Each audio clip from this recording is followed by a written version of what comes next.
যদি আপনি আপনার ফোনে কোনো অ্যাপস বা ভিডম্যাট ডাউনলোড করার পর এরকম সমস্যা আসে তাহলে কি করবেন বিস্তারিত জেনে নিন এই ভিডিওর মাধ্যমে, তাই ভিডিওটি স্কিপ করবেন না, সম্পূর্ণ ভিডিওটা দেখুন।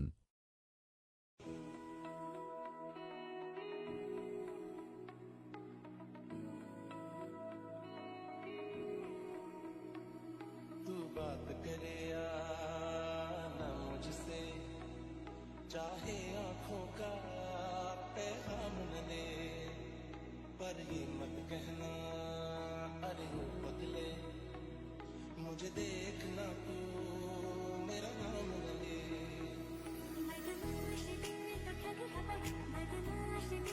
আমার প্রথম মোবাইল লক স্ক্রিন খোলার পর তারপর এই সেটিং অপশনে যাবেন, তারপর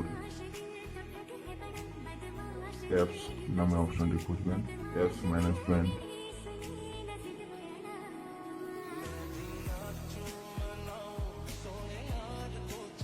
তারপর ভিডমেট নামে ফাইলটি খুঁজবেন, তারপর ভিডমেটটা গিয়ে আনইনস্টল করে দেবেন।